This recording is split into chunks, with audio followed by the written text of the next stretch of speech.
Well, good morning, everyone. How you doing there, Brian? I'm Ed Doing Parcaut, good. and I we're am doing Aces53, which, if you don't know what that is, we've been doing this since, I think, January. right. Basically, it is something I learned years and years ago when we had tablets, when I'm talking like chisel tablets, not the actual electronic tablets, it was ACEs, which is, I learned ACEs is attitude, commitment, enthusiasm, smile, and Joker, which is that unique ability you bring to the table that nobody else has. And what I learned this in college because one of my professors says, remember, 4 aces and a Joker, and then I've changed it to Aces53. There you So go. I've had issues. So I think I told you that when I was in Washington State, I spilled a margarita on my apple, and Yes. so it's been in for getting work done, thank goodness. But the problem is then with my other stuff, it never set up correctly when we start, and it starts making noise like it shouldn't make. All these little, oh, by the way, you started. Yeah. Yeah, It happens. yeah, Yeah. what are you But gonna do? so you're just reenacting how I was when we first started, right? I didn't know to silence everything and go and put Well, do not disturb. I well, still, no, I yeah. had it. I have it automatically on my Apple, but Yeah. unfortunately, I'm using a different computer that I had in this other room. Yeah. So, It and is what it is. whatever. We talked about what to talk about today, and we were going to talk about objections and a bunch of stuff, but we were thinking that we're halfway through the year, right? Hmm. Actually, almost more than halfway through the year, because Right. in 10 days it'll be July. 11 days, Yes. 12 days from today will be July. And what are your pain points and what is affecting you? And we decided we're going to talk about what our pain points are, and hopefully that's helping you understand your pain points are the same. And if not, we want you to let us know what you need us to bring to the table and talk to you about. Okay, that's kind of what we were talking about before we Yep. started, right? Absolutely. Yeah, my biggest pain points right now is training and getting additional help without hiring somebody full time. So what's the plan of attack for that one? I thought you were going to tell me. Huh? Yeah. So Well, let I me thought that check was with your all my job to tell employees. me and Hold help on. me out. I Let help me you, check with you all help my me. employees. Yeah. Okay. No, we don't know what to say. No, because we know Cossum real well, and he's huge on using VAs and virtual assistants, and I think it's important to utilize them to a certain Hmm. point. And now I'm going to start utilizing them, and I'm going to go through a process, and I will document that process through here to see what works, what doesn't work, and then maybe we have somebody who's a guru on VAs come on and talk to us. How do they train them? How do they go through the process? Where's the best place? I was on a podcast a couple weeks ago, and that gentleman's been using a VA for his podcast stuff for the last 2 years, Hmm. and they're out of the Philippines. You watch more and more people talk on social media, and that's just it. It's become so expensive for anybody to have actual employees. Plus, if an employee doesn't work out, it's a nightmare to get rid of them, right? Like in certain Mm. states and certain areas, depending on what the technology is. Plus, you have insurance. VAs have definitely picked up over the last few years. And I think what opened that up quite a bit was people finally realized you don't have to be butts in seats when we went through the pandemic, right? People realized, oh, I can give stuff to other people.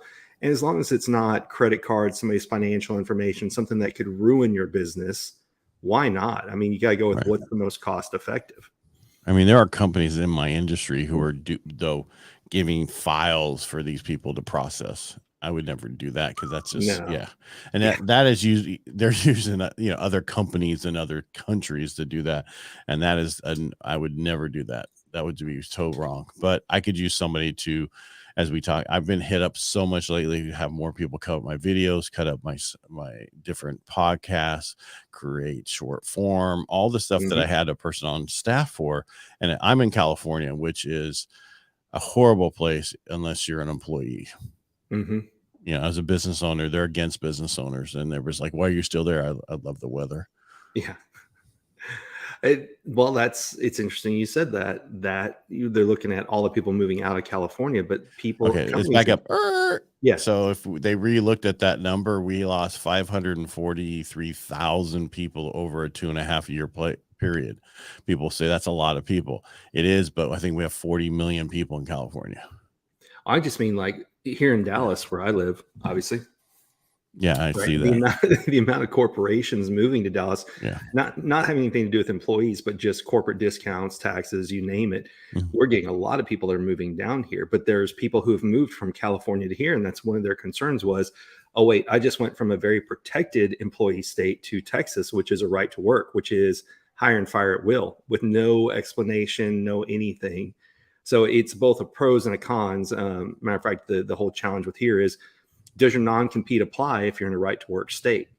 And that, but now we're getting off onto another tangent, but the whole point is a lot of people are going to look at either using AI or VAs. The event I was at last week, they got rid of, he used to have for every event, he had 3 videographers, and now he's got 1 videographer, and he uses this little box that is AI smart editing that on the fly goes between the 3 different cameras, depending on who's talking, and the AI determines what's the best angular shot. So he was able to reduce his head count by, 200% and go from 3 videographers to 1 and a $500 box that does it. And that's where a lot I of want to people, know about this $500 box. yeah, I'll find out, Adam. I'll ping Adam and ask him what it was again.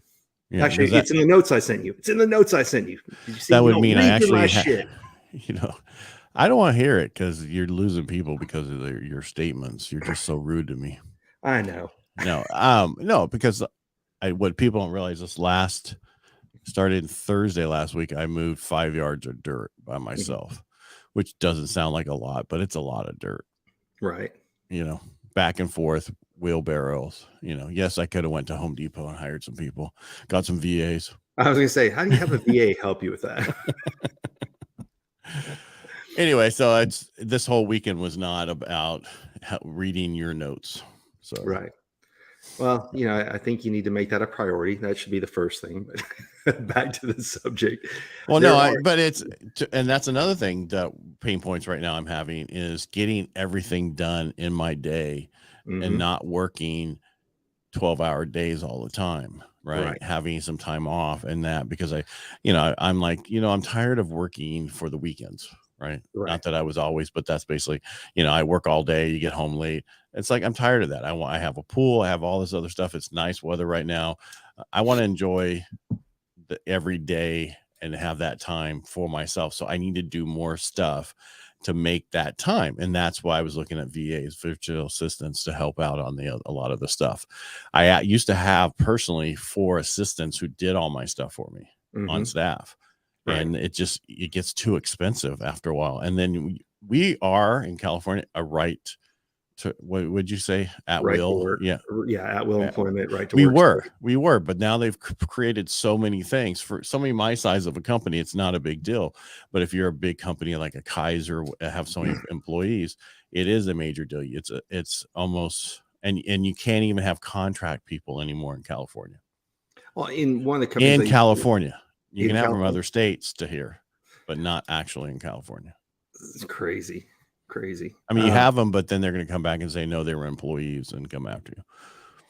See, that's where it gets dicey. One of the companies I used to work for, when they wiped out everybody's PTO and said, oh, we're going to flex time, they couldn't do it for California, and there was one other state. I want to say it was like Colorado, or it was one that I was surprised. I knew about California, but there was another state where they couldn't. It's probably Colorado. Colorado is so close to California, except for the gun laws. But other than that, everything else is just, people go, I'm going to move to Colorado. It's like you're still in California. Right. It's like Austin, Texas. Just a different kind of, a lot more snow. But yeah, back to what we're talking about. You're right, though, is every guru, everybody that we've talked to, we've been to the same seminars, but when a lot of speakers come up, what do they talk about? And that is work your strength and hire your weakness. And that's exactly what you're talking about with VAs is, instead of something that would take you twice as long to do, what can you hire for somebody else that can do it faster than you, but can definitely do it cheaper, right? Than hiring an employee or something else. And that's where I think a lot of people are going. There was a guy, Daniel Priestley, wrote in a book years ago that he believed the future of this was independent work, where people will come together for projects and then they'll do that project and they'll move along. And so far that proves to be true, because instead of people being long-term employees who only have one job, people are getting thrown into projects. But a lot of people since the Great Resignation have left their corporate jobs and will pick up gigs almost like independent consultants, where they come together, they do a job, and they move on. And as you said, you can't open a DM or your email inbox without getting VAs from around the world who are hungry for work, because they're happy to make $50 a week, versus here somebody wants to make that an hour. And so it's very interesting. So I'd be curious to see how you're going to vet it. I think the person you mentioned earlier, I don't want to say the name again to give it away. I think he'd be a great person to have on as a joker to talk about how he vets his VAs. I think so too. And we'll see if we can get him over the next couple of weeks while we keep going. Mm-hmm. But we're just throwing out little things that have come up recently. And my other one right now, which I can't VA it, is training loan officers, which I call salespeople. And they can say, they're not a salesperson. Yes, you are. Yeah. Because we were talking about, we were going to do this objections, but I don't run into many objections anymore. What I run into is, the only objection I run into, if I do run into one, is about, I want to wait because I want to wait for this whole market to settle down. Right. And it's not going to settle down. Mm-hmm. We're already going up the other way.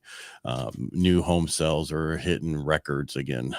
So builder sentiments through the getting above, better than it was last year. It was 20. It was a 20 index last year. Now it's a 55. Wow.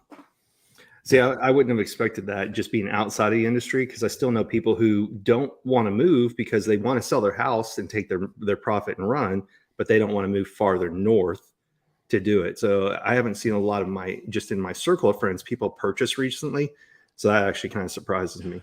Yeah, but people won't leave their low interest rate. I don't want to go into a whole real estate thing, because I do that 3 times a day. But this is a different show from that. But what people don't realize is, during the whole refinance phase of 2020 and 2021, we had 12 trillion of real estate debt, right? Of mortgages. We refinanced 10 trillion of that during that period of time, put those people in the low 2%, low 3%. And those are handcuffs. And that's what's happening. Those people are like, I can't afford to move. Right. I don't want to get a bigger house for my kid to take over one room. It's going to cost me $1,000 more a month. That's not going to happen. They can live with Johnny for a while. Yeah. Right. And that's what we're running into. We're normal. So we only have 35% of normal existing home sales on the market. All right. So like you said, we'll get out of real estate. That's done. I'm just saying that's why you're not seeing that with what I said, the change that we've seen. Sure. And so and that's the only objection I come across. It's not usually, I don't have the money, I don't have this. We're the ones that tell them whether or not they have enough money or not. And that's a little different. All right. What's another one you have, or you want me to jump in with one? No, go ahead. I mean, because I've already talked about needing more help, but don't want to hire on staff. And so we're going to look more into VAs, which they've been around a while and people have hit me up. It's just, I thought I could handle a lot, but I'm getting busier and busier. I was telling somebody in the last 3 days, I've done more in the last 3 days than I've done in the last 2 weeks. But going back kind of to wrap this into what we've talked about in previous subjects, if you've created your scripts and your standing operating procedures or your SOPs, you can use VAs or you can expand those roles, right? Mm-hmm. And that's why we were talking earlier about, that's why scripts are important. I know people threw up on it. I don't like reading a script, but how do you? No one said you're not supposed to read a script in the first place. There's your first problem. I don't want to read a script. Well, you shouldn't be. Agreed. Yeah. It's to learn high level, but not go high level, but we are fans of them. But yeah, very much with Ed's link.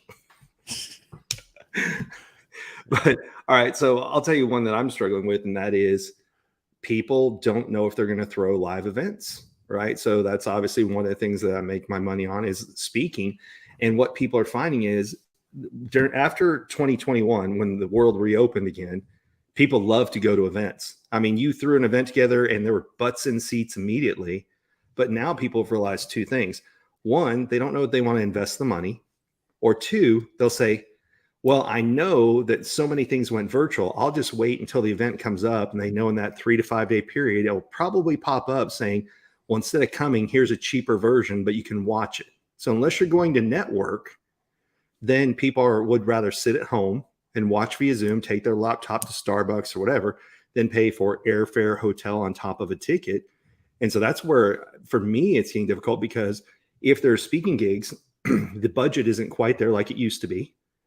because they're not getting the audiences and with butts and seats the way they used to. So there's still, you're getting actually better exposure, but so it's a long-term payoff, but you're not getting speaker fees the way you used to because they're not getting butts and seats, and it's very difficult. Several people who've recently thrown events, if you pay attention to their social media afterwards, they talked about at best it was a break even, if not a loss, which is the opposite, right? People used to have kind of like rock bands. Rock bands didn't make money off their record sales, so they had to go on tour because that's how they actually made their money.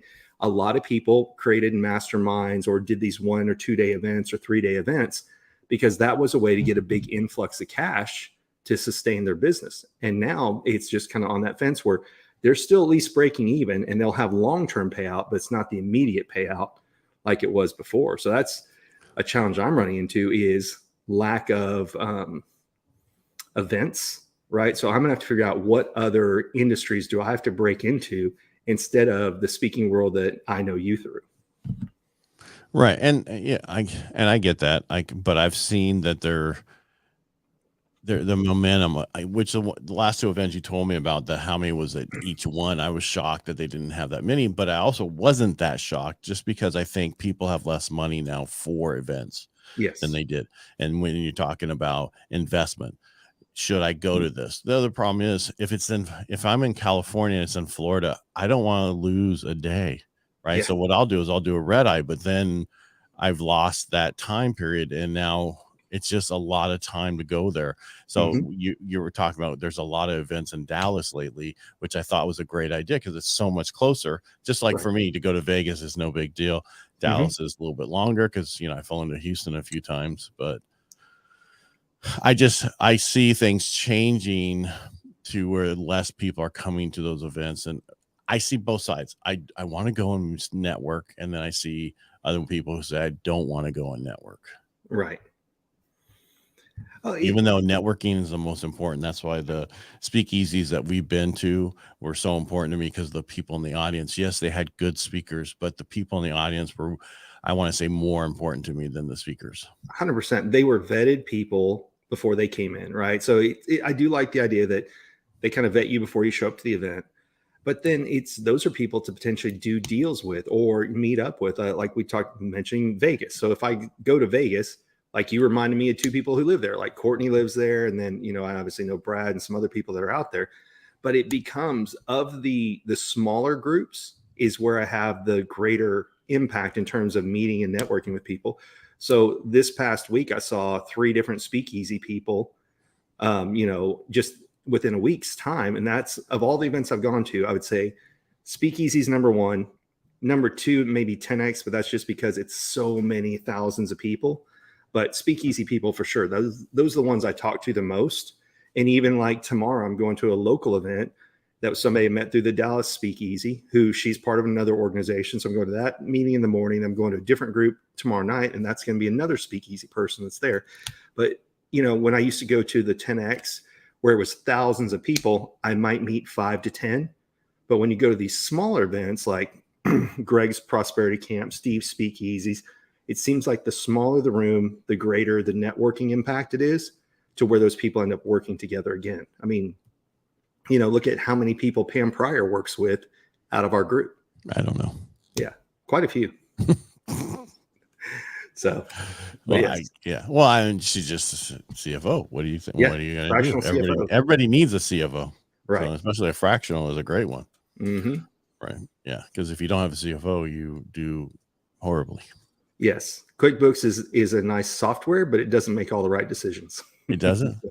No, you just put it there. So when you bring it up, it doesn't make the decisions for you. Not usually. I mean, if you like jail, it's cool. You only go to jail if you hide things. That's true. Yeah. Taking a deduction that they come back for later and they don't like doesn't put you in jail, but hiding the money will put you in jail. Oh, yes. There's a difference. Yeah. Avoiding and hiding will definitely put you in jail. So. Yeah. But all right. So your biggest thing is how to build yourself as a speaker more and get paid for it. Well, I don't even know who to call, right? Because a lot of people that used to have events aren't throwing them as much. So I'm going to have to find a new industry or industries to start pursuing versus the original plan of these are the people I know throw big events, and they're still throwing events. Yeah, but I see I see that, but I also see that you need to build your coaching side, Oh, or our 100%. coaching side, what I should say, because that's where it is. And then we hold a speakeasy ourselves of people to connect in the sales industry to help each other. Right. Because I think that's what we need. We were going to do one in March, but I kind of felt like there was going to be a change happening. Right. I mean, and I said it this year to a few other people, because I'm the president of my Rotary starting in July, and they're like, hey, we're going to pay for this for the next 3 years, split across these 3 years. I go, well, that's great, but you understand it's going to be much tougher next year. That's the year I'm in. I say, because we're going to be, well, all right, someone just took my internet again. I'm tired of it. I have more people in the office, and they're on, and I just realized, we have great, amazing download, but upload is horrible.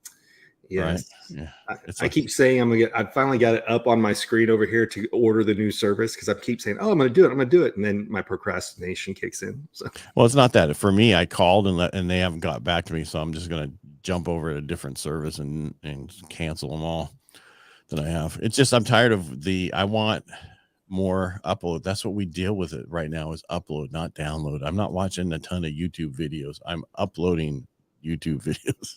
Yeah.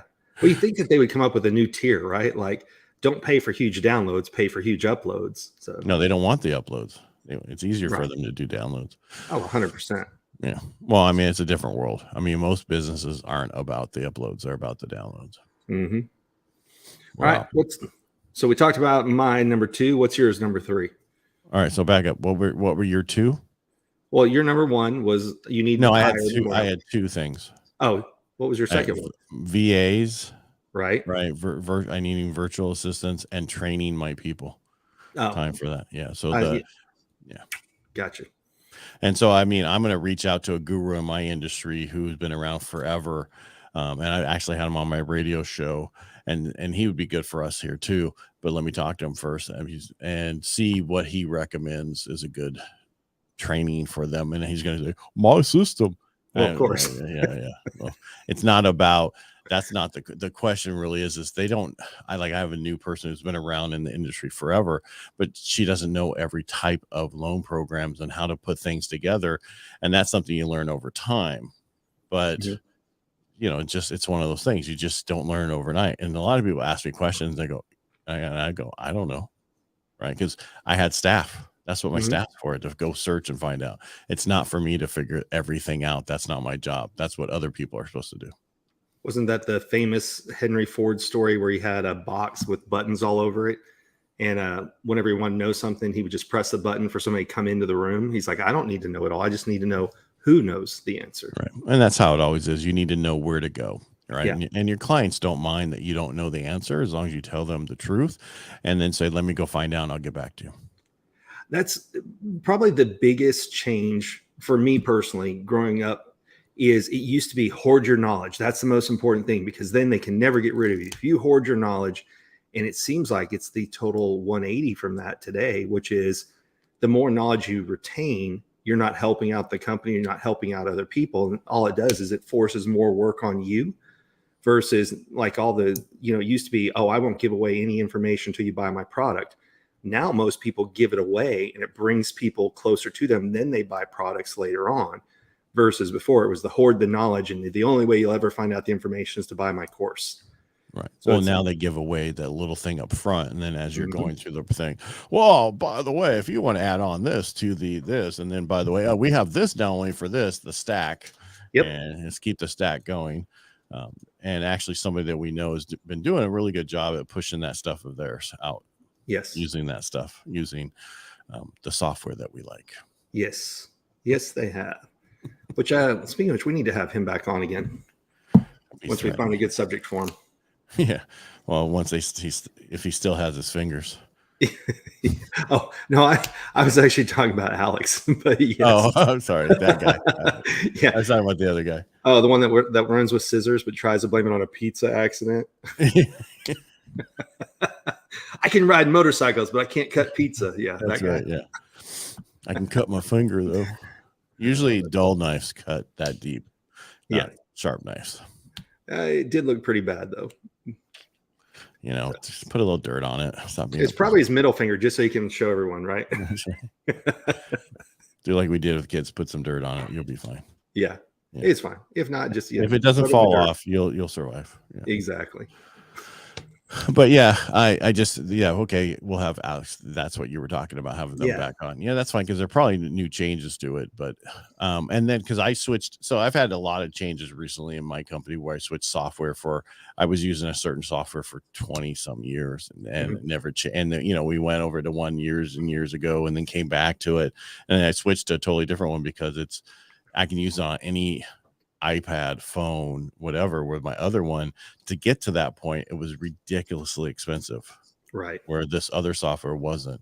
And when I told the lady, she's like, "Why are you leaving?" And I said, she's like, "Oh, they're taking out, you know, well, do you want to keep one seat a month, so just in case you need to search the old files?" No. Well, if you come back, it's going to cost it. I don't care. Yeah. I will save that amount of money in the time I'm gone. If I ever have to come back, it is what it is.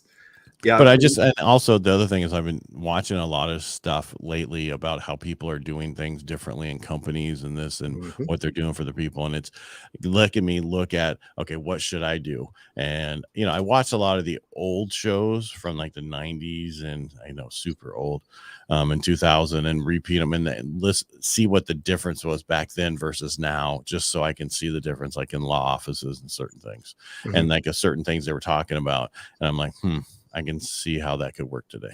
Yeah. It's interesting what you can take. Adam Lyons talked about this last week, you know, go look at other industries, find out what's working, and can you port it over to your industry? So like you were talking about, I always do that. I've been doing that forever. I go to things that are not mine. Always. I don't go to stuff in my industry. I go to stuff out of my industry to see what I can bring over. That's exactly what he talked about. So I've been doing that for years, because that's the best way. Because if I keep bringing the same stuff everybody else has in my industry, I don't stand out. But if I bring something from a different industry into my industry, then I stand out more. Yeah. Right. I mean, I do everything I can to be an authority in the industry. Radio show, documentaries, write a book. Yeah, just everything. Huh? I was giving you a hard time. I said, what is that website again? But I'll put it in here. Go to edparcaut.com, click on the book tab. You'll find it. Get edsbook.com. But yeah, just one extra thing you can do to be the authority in your industry. And that's what you need to do, the same thing, to be more of the authority in your industry. Right. Because you are good at what you do. But I still think what we were talking about the other day is, how do you tell somebody who's going to speak on stage or talk on the radio or talk on podcasts, how can I connect with everybody who thinks differently, who thinks about the people around them first, who, you know, the different eyebrows, the different this? How do I connect with those people all at the same time by saying one phrase or one sentence that will connect with all three of them? Is there a way to do that? If there's a way to do that, how do I do that? And I think that's what you should really work on, because that would help people do more, connect more. Because the more you connect with people, the better you're going to do in our sales. We have one chance at these sales these days. Yes. The keynote, the 45-minute or the 90-minute, depending on if I bring up volunteers or not, or how much time I have. That's one of the things I do is I show a picture. I'm like, okay, now who would you start talking to first? Who would you talk to about this? And let the audience start answering back, because that's the big challenge. A lot of people get up on stage, but they don't give the audience a chance to answer back. And when you get the audience more involved, that's where it's really kind of fun and changes it from, you know, being a presentation to being interaction. And then if I've got one coming up here in Dallas in August, that they were like, hey, do you want 60 minutes or 90 minutes? I'm like, well, 90 minutes if I can bring volunteers up, because then what happens is we come up, analyze somebody's face, but then have the audience start answering the questions. And when the audience can start answering, they can see how it works, versus if I get very short period of time, like let's say 30 minutes, and it's nothing but show up and throw up and leave, and you can kind of get the audience involved, but you can't really involve them, then I don't see nearly as much feedback from the same people. Right. But what I'm talking about is if I'm talking to an audience that I can't bring up on stage. Right. And how do I connect with the different types of people in the audience? Right. Somebody is like, get to the fucking point, Ed. The other one is like, not saying that. How can I use this for other people around me? How do you connect with all three different individuals at the same time, but not make it like you're trying to? Yeah. You would almost have to do it in 3 different sentences, but yes, it's funny you say that. That's one of the things I was thinking about redoing some of my PowerPoint slides, because feedback from a group of realtors in Canada was, good information. I wish they would have gotten to it sooner. And sure enough, I go and look who that was, and that was somebody with a straight low eyebrow. And so I think I'm going to rearrange some of the slides where, this is what it's based on. Let's get into it, and then answer their questions after the fact. Because a lot of times I spend time up front. Here's the history. Here's this, and then get to it. So I'm going to rearrange the slides just for that very reason. Well, I could see that because I don't have angle, but get to the fucking point, will you? Yeah, exactly. So, all right. So that's kind of what we're going to do. Well, reach out for our Joker on Thursday. Mm-hmm. It'll be a FOMO event. It's funny as how people will go, I have FOMO, fear of missing out. Then why'd you say FOMO in the first place? Yeah. Why don't you just say you have a fear of missing out?